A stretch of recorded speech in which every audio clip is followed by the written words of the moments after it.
اسلام آباد اور پنجاب میں پی ٹی آئی کے بڑے جلسے کا عوام بے تابی سے انتظار کر رہی تھی، کیونکہ عوام میں حکومت کی بے حس پالیسیوں پر نہایت غم و غصہ تھا۔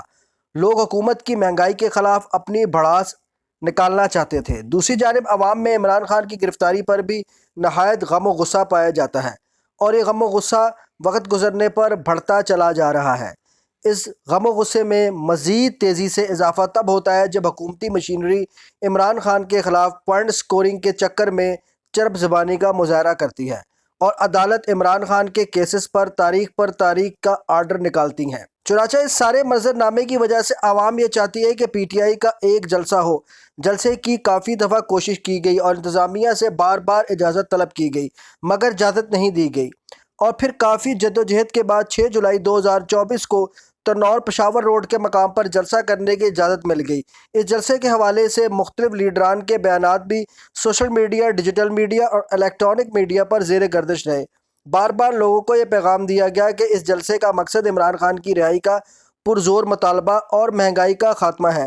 چنانچہ عوام بجلی، گیس، پیٹرول اور اشیاء خورد و نوش کی قیمتوں میں اضافے کی وجہ سے اپنا غم و غصے کا اظہار کرنے کے لیے اس بات پر تیار تھی کہ 6 جولائی کو وہ اپنا احتجاج ریکارڈ کرائیں گے اور عمران خان کی رہائی کا مطالبہ کریں گے، مگر پھر اچانک 6 جولائی کی صبح یہ آرڈر دیا گیا کہ پی ٹی آئی کو جلسہ کرنے کی اجازت نہیں ہے۔ اس حوالے سے پی ٹی آئی کی قیادت نے عدالت کا رخ کیا، مگر عدالت کا دروازہ بند پایا۔ چنانچہ پی ٹی آئی نے ایک پریس کانفرنس کی، جس میں chairman P T I barrister Gohar نے علی محمد خان، اسد کیسر اور دیگر رہنماؤں کے ساتھ پریس کانفرنس میں کہا کہ ہم نے آج کا جلسہ منسوخ کرنے کا فیصلہ کیا ہے۔ جلسہ آئین کے تحفظ کے لیے تھا۔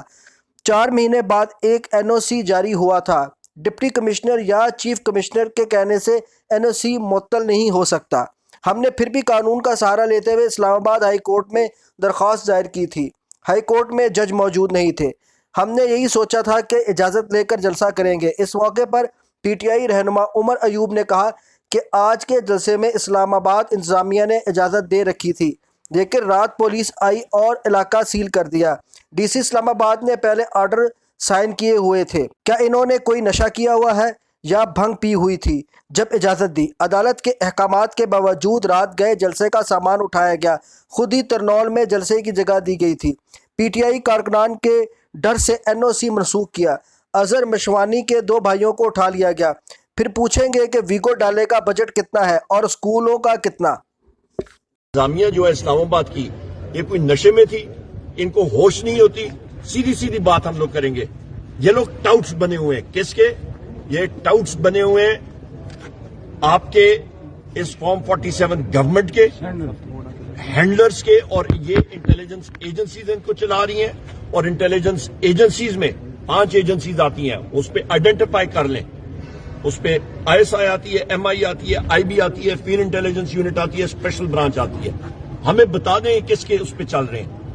مطلب یہ آوا بگڑا ہوا ہے اس ملک کا۔ ہم لوگ عدالت میں آئے ہوئے ہیں، عدالت نے پرمیشن دی تھی، اور پھر کہتے ہیں جی ملک میں انویسٹمنٹ ہو۔ کون سی انویسٹمنٹ ہوگی؟ وزیر اعظم عمران خان صاحب بالکل ٹھیک کہتے ہیں کہ جس ملک میں آئین اور قانون نہیں ہوگا وہ ملک چل ہی نہیں سکتا، اور انہوں نے بنا دیا یہ بنانا ریپبلک۔ ہم لوگ سارے کے سارے موبلائز ہیں، جس طرح میرے چیئرمین صاحب نے بات کی، ہم لوگ مشاورت سے۔ دوسری جانب اسلام آباد انتظامیہ کا موقف ہے کہ انہوں نے سیکیورٹی خدشات اور دہشت گردی کے سبب اجازت نامہ منسوخ کیا ہے۔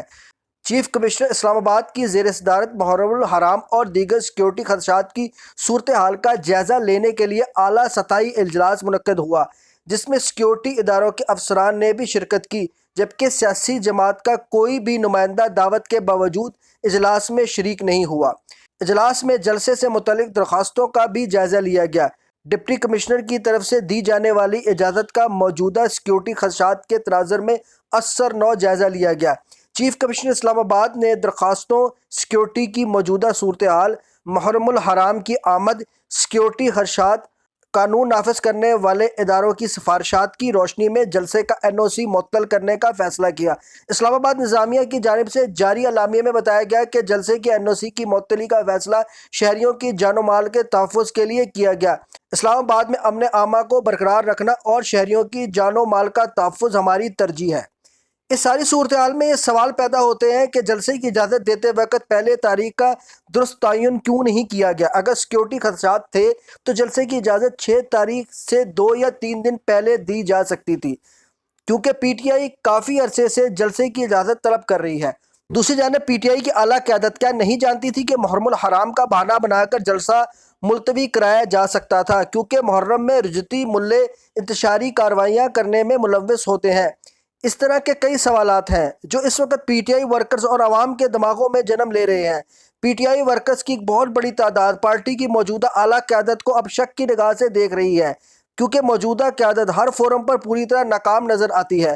نہ تو یہ قیادت پارٹی تنظیموں کو بنا پائی ہے اور نہ ہی عدالت میں عمران خان کے کیسز کو اچھی طرح لڑ پائی ہے، کیونکہ جس قسم کے خان صاحب پر کیسز تھے ان میں سے اب تک خان صاحب کو رہائی ہو جانی چاہیے تھی، مگر تاریخ پر تاریخ کا ڈرامہ ہے۔ ورکرز میں یہ رائے پائی جاتی ہے کہ موجودہ پی ٹی آئی قیادت پریس کانفرنسز اور اسمبلیوں میں تھوڑی بہت تلخ گفتگو سے کام چلا رہی ہے، جبکہ ہونا یہ چاہیے کہ تنظیموں کو مکمل کر کے احتجاجی تحریک کا آغاز کیا جائے، مگر شاید واقع 9 مئی کے بعد سے پی ٹی آئی قیادت اس قدر خوف زدہ ہے کہ انہیں ڈر ہے کہ کہیں وہ بھی عمران خان، شاہ محمود قریشی اور عمر چیمہ کی طرح جیل میں نہ بند کر دیے جائیں۔ یہی وجہ ہے کہ وہ نہایت احتیاط سے چل رہے ہیں اور انتظامیہ سے ٹکرانے سے بچ رہے ہیں، مگر دوسری جانب پی ٹی آئی میں ایک بہت بڑی ورکرز کی تعداد اب ٹکرانا چاہتی ہے، مگر انہیں اعلیٰ قیادت سے سمت نہیں مل رہی۔ جیسا کہ شیر افضل مروت اور علیمہ خان کے لب و لہجے سے لگتا ہے کہ ٹکراؤ کے بغیر تو عمران خان جیل سے باہر نہیں آئیں گے۔ اب دیکھنا یہ ہوگا کہ پی ٹی آئی کی اعلیٰ قیادت اپنی پالیسی میں تبدیلی لاتی ہے یا اعلیٰ قیادت میں ہی تبدیلی ہوگی، کیونکہ جس انداز میں پارٹی چل رہی ہے پارٹی میں اندرونی اختلاف پیدا ہوں گے اور ساتھ ساتھ عوامی احتجاج بھی پی ٹی آئی کی چھتری سے نکل کر کسی نئی پارٹی کی چھتری کے نیچے جمع ہونا شروع ہو جائے گا، کیونکہ عوام بھوک ننگ افلاس سے نہایت تنگ ہے اور انہیں کوئی اب نجات دہندہ مطلوب ہے جو ان کی سربراہی کرے اور موجودہ حکومت کی شفاف پالیسیوں سے نجات دلائے۔